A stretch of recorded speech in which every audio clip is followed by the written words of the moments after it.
We just talked about men, women, partners planning together. And in our next panel about men as the primary consumers, we're going to talk about, the data widely shows that women make the majority of household consumer spending decisions in the US, 75 to 85%, depending on the study.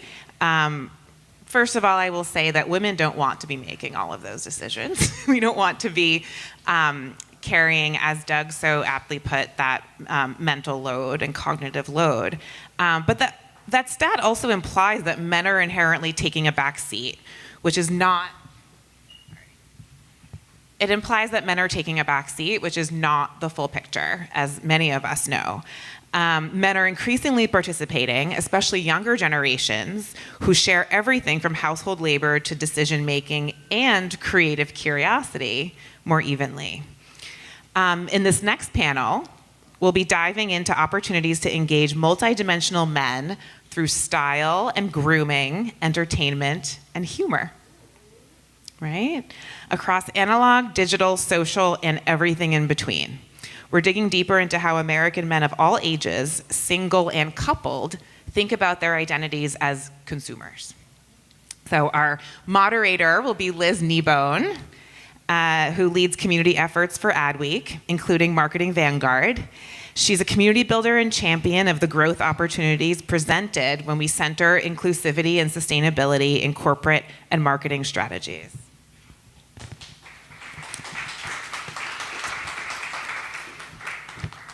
Josh Peskowitz is a multidisciplinary creative director, entrepreneur. Why don't you guys come up as we're calling, yeah.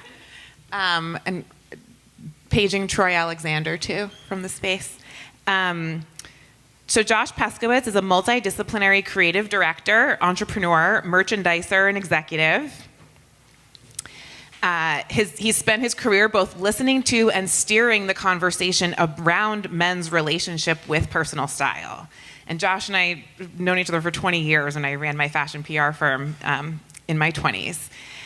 He spent decades in menswear, working on brand strategy, product design, and storytelling for some of fashion's most recognizable names, including Bloomingdale's. No, I want to keep saying Moda Operandi. This is a room we're name dropping in because we're creating brand safe environments here, right? So Moda Operandi, men.style.com, Esquire, Vibe, Gilt Group, Cadillac, and others that are soon to be because he's building. And we have Troy Alexander, the founder, CEO of T363 Skin, a luxury men's wellness brand born from his journey through incarceration and recovery. He writes and speaks about masculinity, self-care, and the price that men pay for their silence. His mission is helping men replace destructive coping with real transformation. And through products and storytelling, he's building a movement that redefines strength for modern men.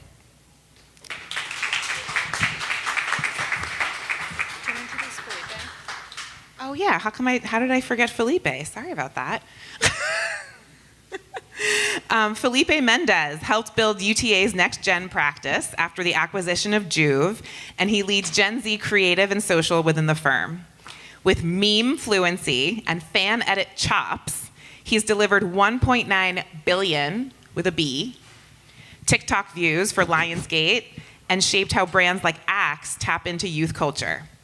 Above all, he's a professional internet surfer, spending way too much time on TikTok and very ready to talk about it. You nailed it. You nailed it. Thank you. I love meme fluent as a descriptor of your job. My best friends describe my job as corporate bestie, so I like that we're introducing all of those into the culture. Thanks everybody for coming and hanging out at AdWeek today. It's so awesome to have you all here. A round of applause for yourselves. Thank you. Thank you. And I mean, it's been so amazing to hear all of these conversations today around just the millions of ways that men and consumers generally show up in the world. And when we think about and talk about brands here, I think, from the brand perspective, there's still so much treatment of men as a category as a monolith. Even though we're having this conversation, there's the other event taking place the same day where we're talking about the dynamism. And I think a lot of that has to do with perceived or real risk from the space in which our culture doesn't feel brand safe. Again, real or perceived is up for debate in some ways, but I think all of you as leaders have done such a phenomenal job of introducing, taking risks, big or small, and understanding that a small step can lead to really big results when it comes to working with brands. And so I would love to have each of you just like take a moment and talk about what that journey looks like for you through the lens of marketing and your work with brands. Yeah, for sure. I'll start. First off, hello. My name is Felipe Mendez. But yeah, got my start at my career at Juve Consulting, a Gen Z consulting agency, which can be rather ambiguous and look like a lot of different things. But myself personally, I led a lot of social campaigns as well as influencer. Started with Arthur PBS, if you know the Aardvark, the kids TV show. Got them to 0 to 400,000 followers in about 2 weeks. Really during COVID times at the peak of TikTok's timing. And then that's extended to my work with Lionsgate, IBM, and Axe in a lot of different capacities. But Juve Consulting recently got acquired about March of last year by United Talent Agency, and now we're really at the center of culture and making these ideas bigger and realizing that Gen Z is getting a little bit older, making new decisions and making much larger decisions in marketing towards that. Hello, everyone. My name is Troy Alexander. It's a pleasure to be here. I got my start in how this all came about. So when I was 20 years old, I got in a fight in college, and I went to prison for 2 years. And it changed the trajectory of my life. And my dad was a big official in the government, so he was very angry at me, and I think that really kind of spearheaded my journey in life. And I like to tell people that prison was my Wharton, it was my Harvard, it was my Yale, it was my Princeton. And through that, I speak about redemption and having the ability to move forward in your life and do some extraordinary things. So I became a journalist. I wrote for Forbes Life, New York Times, and then did a lot of consultancy for a lot of luxury brands. And then I just saw this connection when I was in fashion that no one was speaking to men on how to dress and really show up for themselves, because appearance is very personal, but also I think everyone should really start to love themselves. And then I saw the connection in beauty. And that's what led me to go on this quest and this journey to really empower and help men look good for themselves, because that's what we have to show up for. Incredible story. Thank you. A lot of what you said resonated with me just now, especially about men dressing to make themselves feel good. I appreciate it. And I mean, the KZs, the boots, they look good. I know that. My name is Josh Peskowitz. I've been working in the fashion business, specifically around men's, since I was 16 years old, so for 30 years now. I haven't really done anything else. I mean, I was a line cook, and I was an apprentice sushi chef for one summer. That was fun. I still have all my fingers.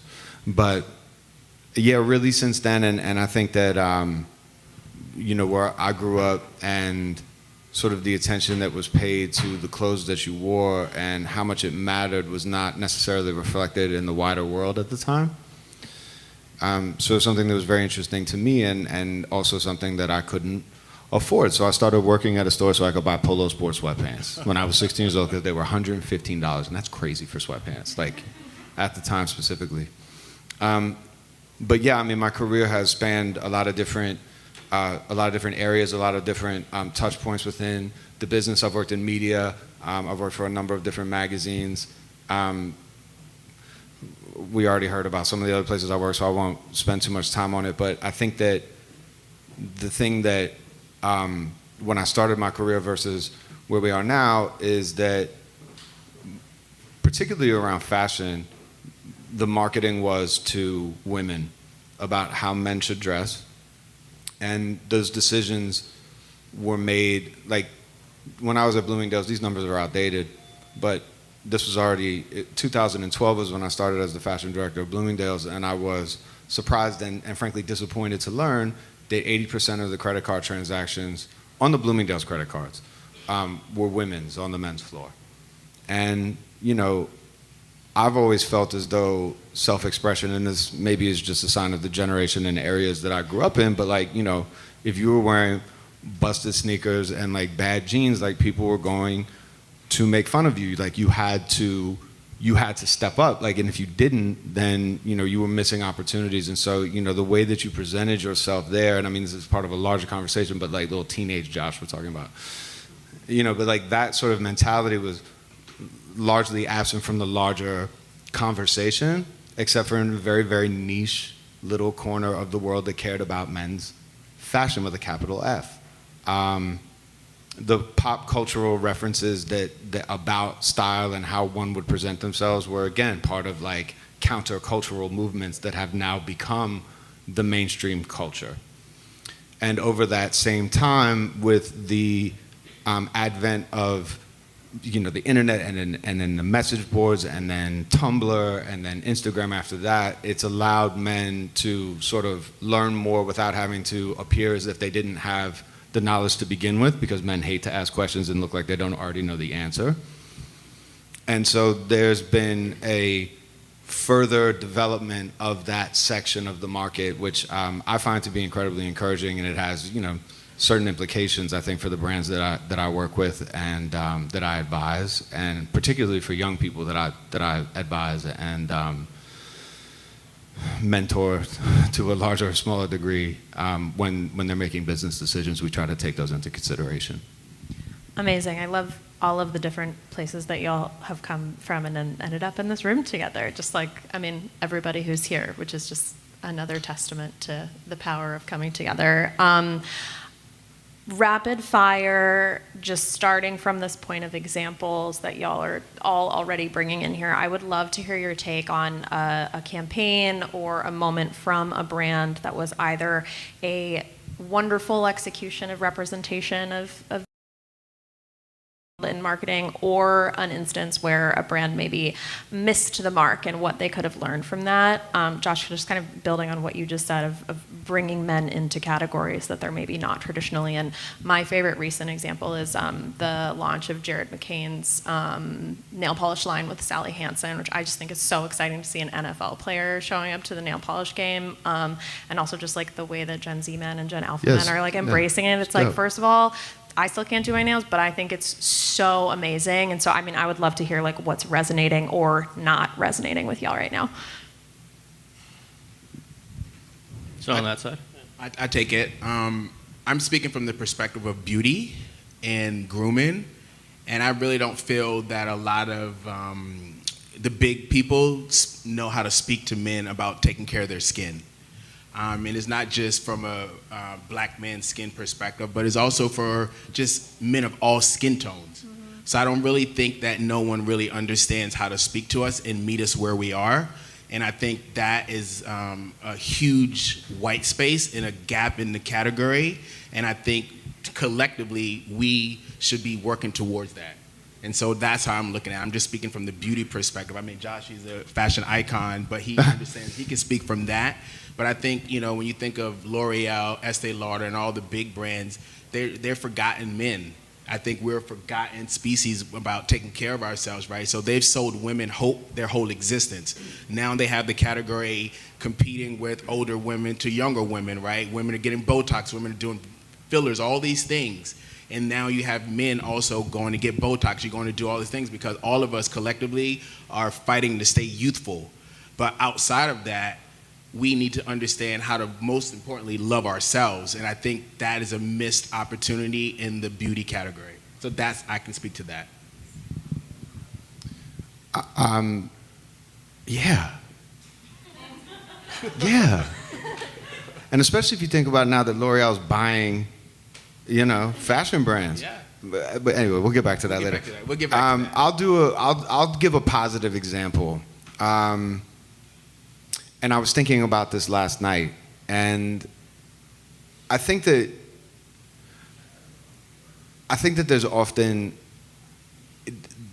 like in the pursuit of creating desire, there ends up being a lack of respect, you know, for the people who, especially their intelligence, you know, and it depends on who you are as a consumer, like what level of intelligence you expect to be, you know, presented with from a brand. And I was thinking about at a moment that I love non-linear marketing. I love when brands do things that are for the intangible value of it rather than a KPI or a ROAS or whatever. No disrespect to ROAS, because we know we all need it, but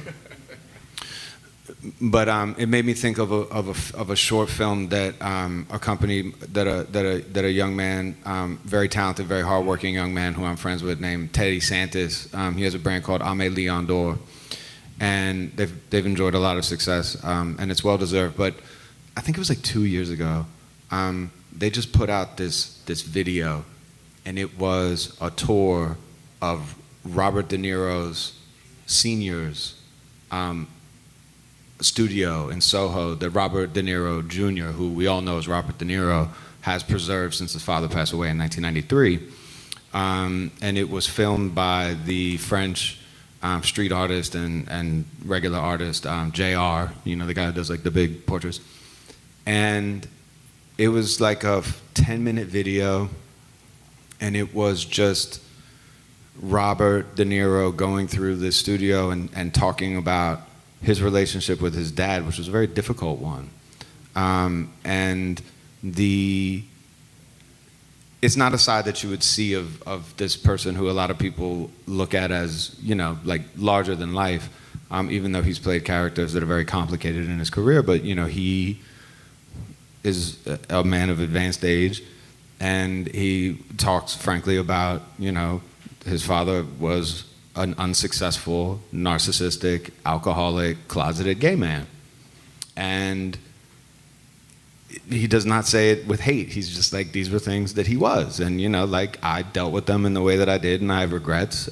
But I learned that I will have a different relationship with my children, and yet preserved everything. Like, nothing's out of place since Senior died. And if there's any branding at all, I think JR is wearing an Ame coat, like while he's doing the interviews. But that's it, and it's telling a story where, first of all, but like, what does it convey? It conveys access. You got Bobby De Niro to go into his, and you got like one of the world's most famous artists too, and it's on this incredibly sensitive subject where a man who is known as a very manly man in most of his roles is showing vulnerability. And you did all that without trying to sell a damn thing. And that to me, and maybe it was because I had just had a child at the time, I still have one. But, it was a moving thing to see a brand do. It was something that a media outlet / magazine would have done, movie, film, whatever, would have done before. But the world that we live in now, that space, that opportunity existed for a brand to spend that money, bring these people together, tell this story, and just because they felt that it needed to be told or it was powerful to tell it. And that creates more kinship with the brand than being like, these pants are in purple now too. You know what I mean? Yeah, and to add, I think, Troy, you really nailed it. I think a lot of it is about just generally ignoring the notes and ignoring the audience that you're talking to. I think you can work off a very simple principle. Is, Troy, if I want to learn about you, if we go out to a drink, I'll probably learn a lot more about you versus if I ask your parents, if I ask your friends about who Troy is. And I think when we're marketing to boys, to men, they're often not in the room and not having those conversations. It's usually a 50-year-old saying, like, no, I know what they think, rather than just talking directly to them. And I think if we can have them in the room and really understand that what they're sending in the group chats, what they're texting back and forth is probably not what a brand is going to say, what a brand's going to talk about. But we have to be willing to meet them where they're at and to have those conversations, and maybe to have conversations that are a little bit less brand friendly than we'd expect, but we can talk directly to them with that. I mean, on that note, I think you're all pointing out a lot of like blind spots that brands often have, and then some ways that others are, jumping over those blind spots and finding ways to resonate. But like, from your perspective, what do men and boys want from brands and how they talk to them as consumers right now? Felipe, do you want to start? Yeah, I can start. I've recently been on this one kick, specifically with TikTok, with fan editors. If you're not familiar, a fan edit is repurposing content that is already made and putting it on TikTok in a very specific style of edit. These fan editors that are on TikTok have millions of followers, 2 million, 6 million followers themselves, and we've been able to hire some of them to create content for brands. And it's just been spectacular in terms of like the narrative and the comments that we're seeing is saying the brands are learning. They know how to talk directly to us. They're talking with people that were already consuming their content, which is just rather exciting. Where it's like, I think there's this aversion saying people in general don't want to be marketed to, but I think that's rather divorced from reality. I think they want to be marketed to. They want it to be marketed to accurately, and they applaud when it's exciting and when it hits them directly and when it's something that they're already consuming, and brands are able to activate around that. I think brands need to have people that look like them in the room. And I think that's what's missing. Until we start getting people that look like the various things they want to sell to us, nothing's going to change, in my opinion. And I think that's where we have to start. I also think that collectively here together, we need to also start raising our voices together and challenging that status quo. And I think once we start doing that, then there will be some changes. And there's a lot of people that have children. We all got to know what our kids are into to be able to speak to these brands, to be able to help our kids as they get older, you know, through their life cycle. And, you know, we all, in my opinion, have to learn how to put ourselves in other people's shoes to be able to help these brands understand where to go and how to do this. And that's my thoughts on it. Yeah, and also having them in the conversation. I would say, like, how many people in this room are on Discord on a daily basis? Versus if you texted your sons, they'd be on it every single day, many hours of the day. It's to know where they are and include them in the conversation, because many people don't even know how to interact with Discord in general. Yeah, I would agree. You know, you have to meet them where they are. You know, for me, it's about sort of figuring out who your customer is, and part of that is having them in the room, part of them is having a dialogue with that, but then, you know, tailoring your approach to what they're looking for. And, you know, when you talk about taste, like personal style, it's a very loaded subject for a lot of people, a lot of men who have a lot of confidence in their opinion or their power, whether it's professional, political, whatever. Like when it comes to the clothing that they wear, they feel less confident. And so, you know, that's on a continuum, and I'm speaking for my business specifically, but, you know, when you have a certain understanding of who you are as a brand, then that will dictate the way that you talk to the customer that you believe is your customer. And you may be right, and I can give examples of what I mean by that, but, you know, that I think that, like, the hardest thing for a brand to do is to look at itself and know who it is and what it's for. Companies have more rights than individual humans in this country, right? Corporations are treated as individuals, and yet, you know, there's a shocking lack of, like, self-definition within those companies, particularly when they're talking to men, but across the spectrum. And so whenever I'm working with a brand, I'm like, who are you? Like, what are you about? Because if your thing is you're going to sell something to someone, like, yes, that's the end result, but there needs to be a reason why you wanted to create it in the first place. And if that comes from an individual, then one of the most important beginning parts of the process is for that individual, be it a designer or creative director, CEO, founder, whatever, to be able to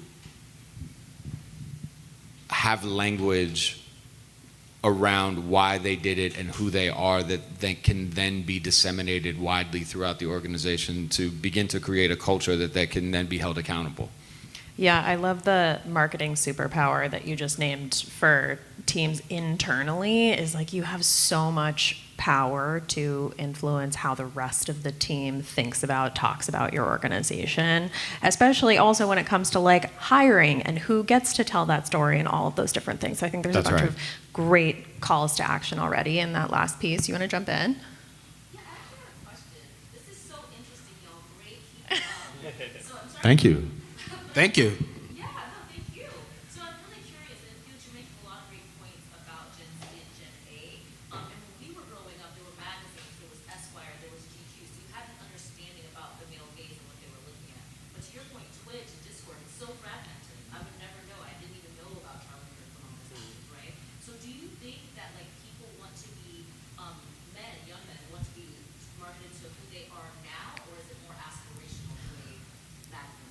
What's your name?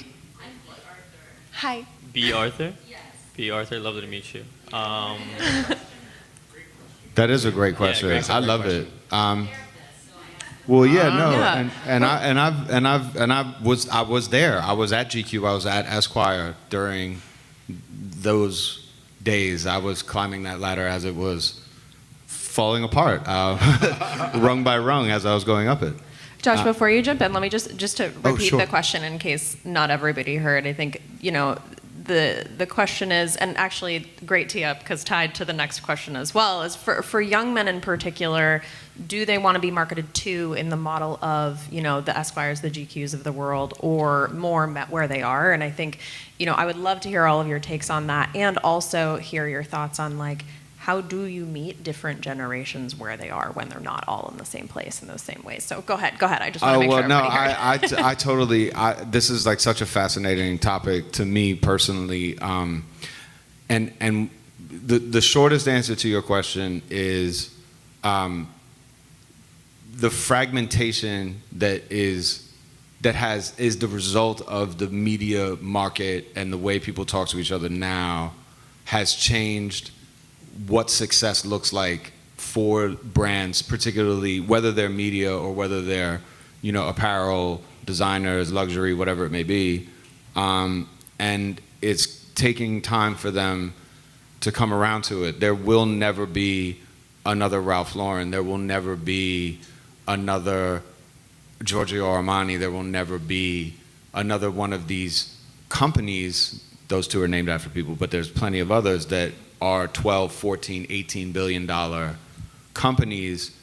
And the reason is because it's the same reason that the department stores are having as much trouble as they have, which is another subject, and I know I don't have all that much time, so I'll shut up. But the change in mentality is, instead of trying to be something to everyone, you need to try to be everything to someone. And the only way that you can do that is if you authentically know who you are as a brand, as a company.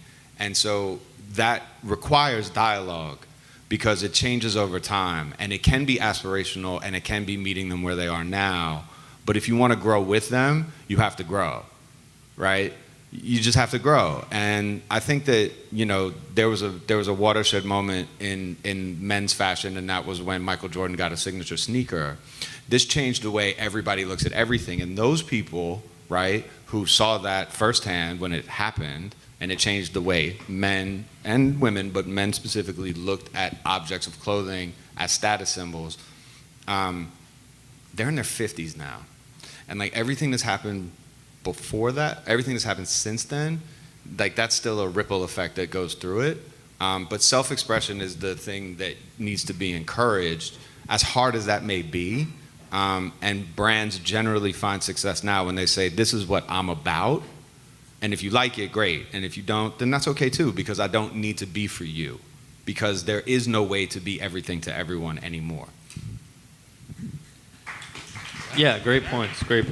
I think my answer to your question would be yes, and. I do think it is a combination of both.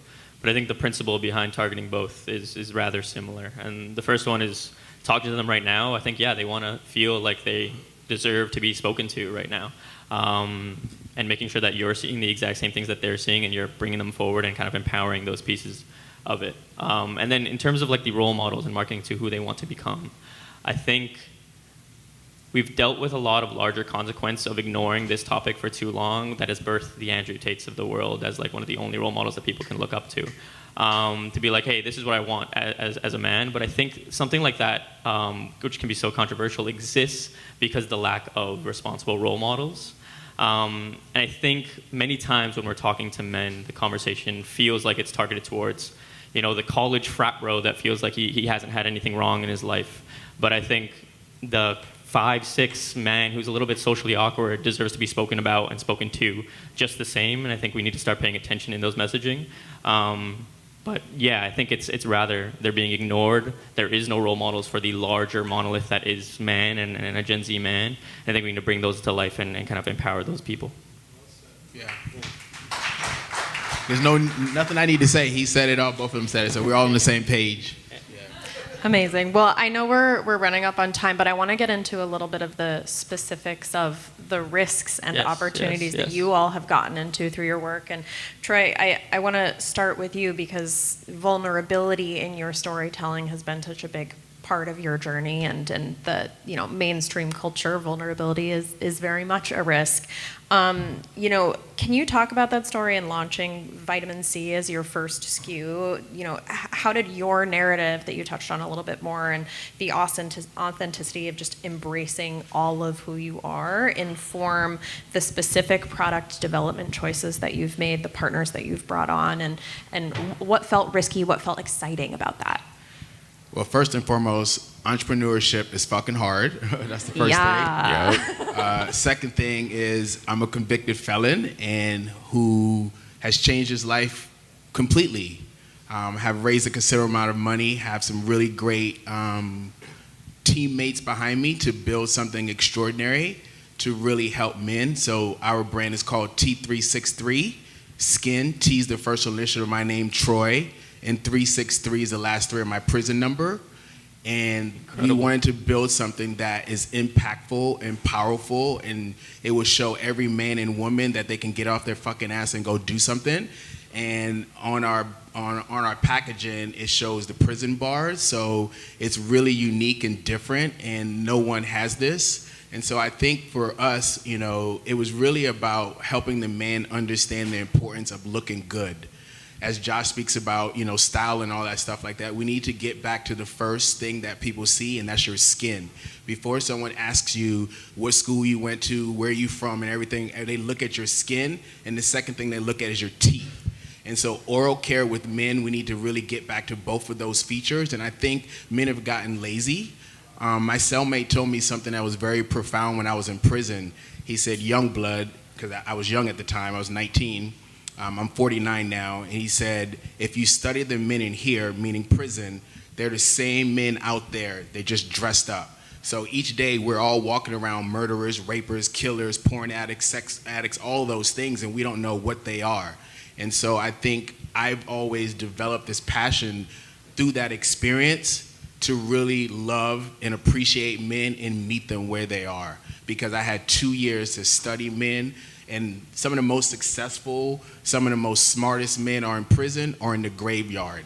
And so I had the honor of learning from a lot of these men to be in this position today. And so I look at it like this: you gotta love us where we are. And it took me years to have courage to talk about my story, to be able to share.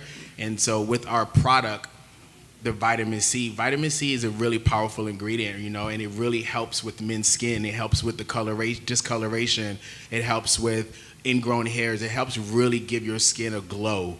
And I think that's the most important thing that we want to do, is help men start off by giving themselves a glow. Okay, if I can ask all the men in here, how many of you guys use skincare? Yep. This is good. I like this. Okay, all right.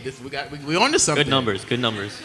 But this is really good numbers, and so that's really good. When you to look, see. you can realize it. It's a lot of glowing faces. There's too. a lot of glowing faces. I've been noticing. I'm glowing, but I'm schwitzing because I'm under the lights. But yeah. But we just wanted to really build something that will transcend the next generations of men and help men look good. And on my last point, I think fathers need to be at home a little more, because fathers need to be able to teach their kids how to wash their face, how to shave, how to iron a shirt, how to iron a pair of pants. That's missing.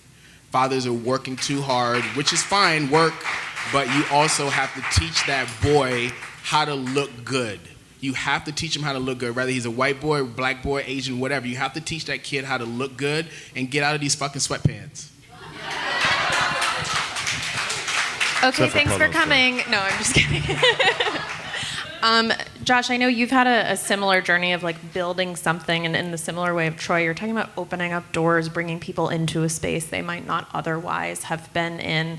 Can you talk a little bit about, Men.Style, the In the Closet series, like the way that you're trying to welcome people into you either tell a people career about something field on a or Zoom call, and then You talk about interesting things, but like talk about why you wanted to do that in the first place, and like how you made the argument to bring it to life. I didn't want to do it. I didn't want to do it.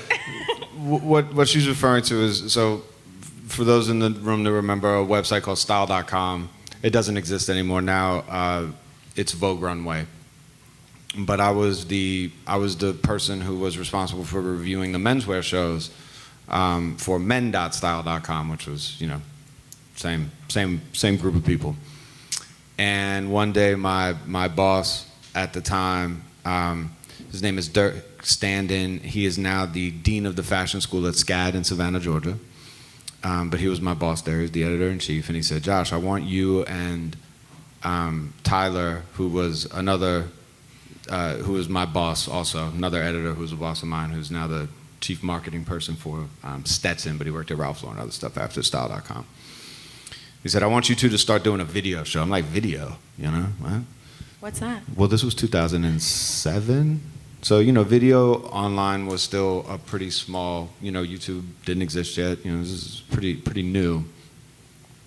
We want you to talk about fashion. We want you to talk about the latest trends. We want you to interview people. We want you to do it in the fashion closet. We're going to call it In the Closet. And I am not closeted. I am, never have been, never felt the need to. But, you know, earlier in my career, being heterosexual was actually a disadvantage. I know, like, poor little old heterosexual white boy, like.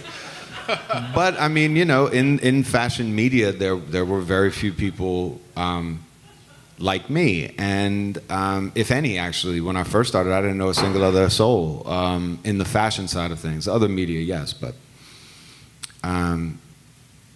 So I thought it was funny, but I was also like, this is kind of corny, like I don't want to do that. But we started doing it, and it was fun. I said to them, I will do it as long as you let me drink some whiskey before I go on camera, because I'm not ready for this.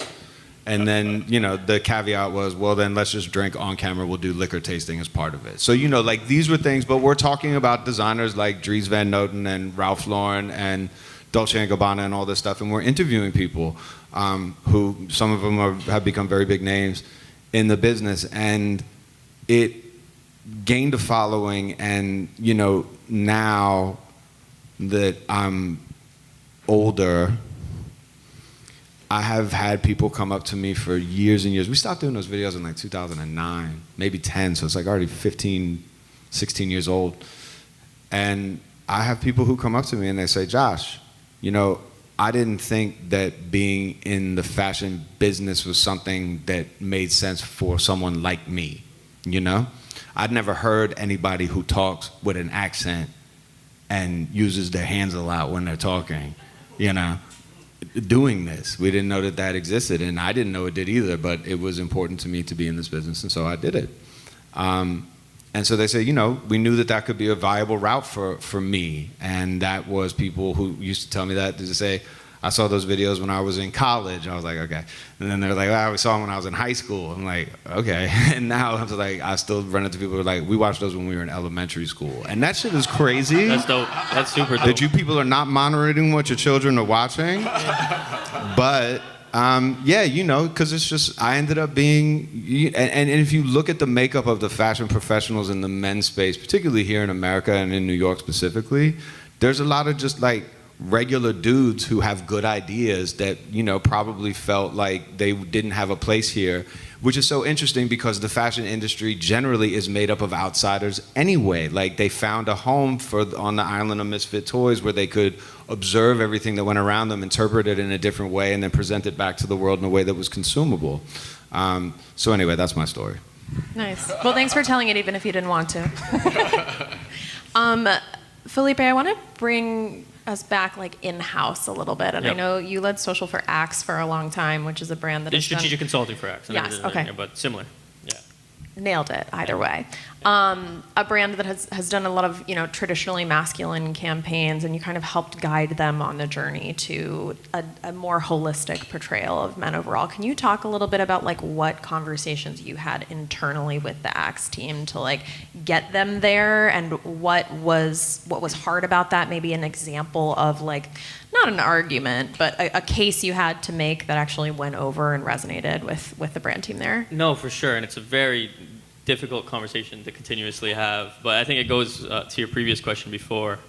I think beyond marketing to men, I think just marketing in general, I think we ignore the fact that it is a very difficult skill to have, of bringing your strongest intuitions to the tip of your tongue and communicating those.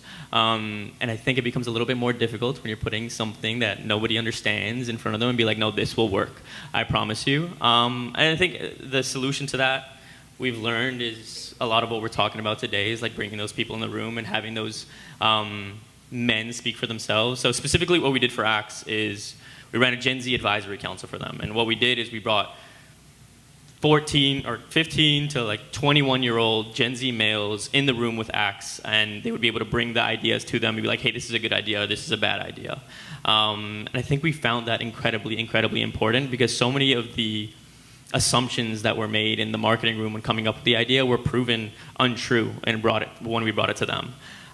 So I think it's, learning about bringing those intuitions, kind of really feeling strong about them, but also having the backing of bringing those people in the room to prove those ideas. And maybe, I don't know if you're familiar with two Hollis. Maybe when you bring two Hollis in front of a brand, it can be rather difficult to get them to agree. But with people that are in the room that are watching it and consuming it, they can prove that it's a good idea. And we're lucky that we were able to do that for them.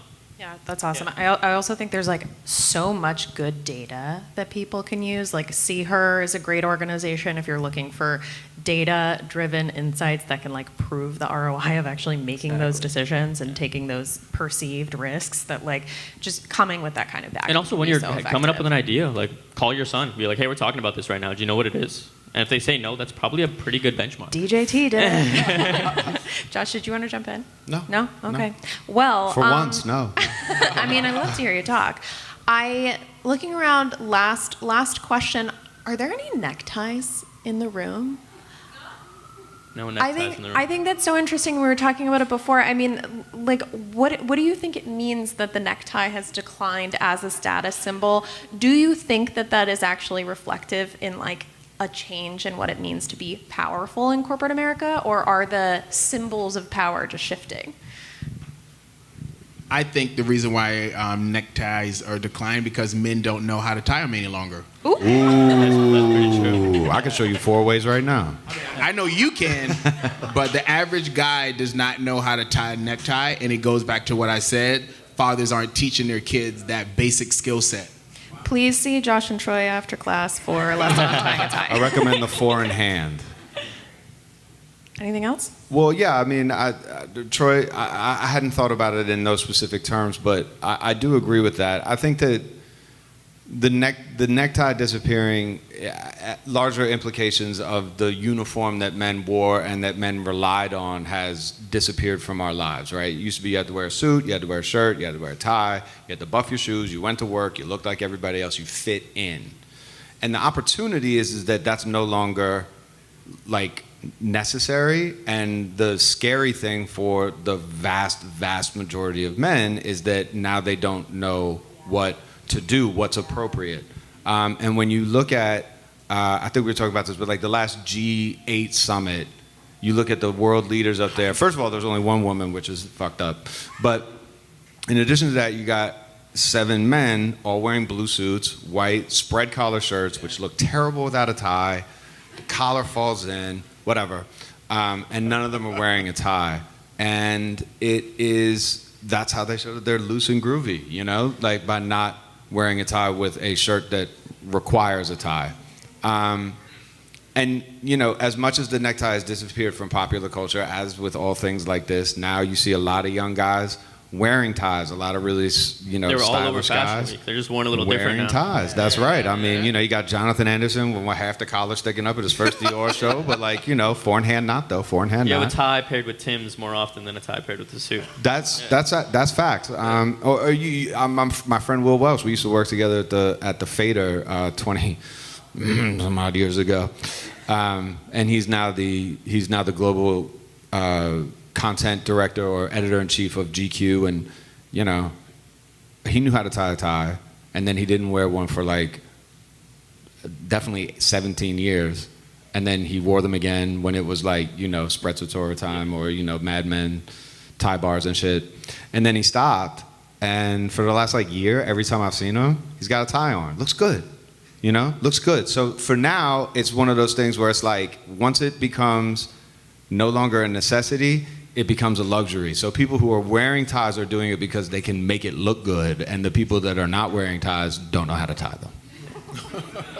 Yeah, and I do think it's a shift in a status symbol for two reasons. I think with the internet, I think people were able to be a lot more honest, and I think everyone kind of figured out, hey, they're kind of uncomfortable. So they stopped wearing them. But also, I do think a big piece of it was, I watched a TikTok video on this recently. There's a pretty strong shift in any conference room that you go in. If everyone is in a suit and tie, and you see that one guy in the back who's in a t-shirt and jeans, I think the assumption is, hey, you got to watch out for that guy. That's probably the most powerful. And The Zuckerberg effect, are you talking about? Yeah, exactly. Zuckerberg effect, Mark Cuban effect. And I think a lot of people want to become that guy, the person who was able to do it without following the rules and tying that tie. So I think it's been a slight shift. But I do think they're coming to life in different ways. The Fashion Week point, people are dressing them up in a little different and bring them back because they want to, not because they have to. Yeah. Love that introduction of choice. That's fabulous. All right. Well, thanks y'all so much. I think there's a lot of calls to action that I hope resonate with folks on like taking small steps, taking big steps, and like y'all have kind of pointed out, meeting people where they are, whether it's like a different channel or just, pointing out new avenues and ways to kind of get into spaces you didn't think you could be in before. So thank you all for sharing with us and for being here. Thank you. Thank This you. was spectacular. Thank you. Yeah, beautiful. Thanks.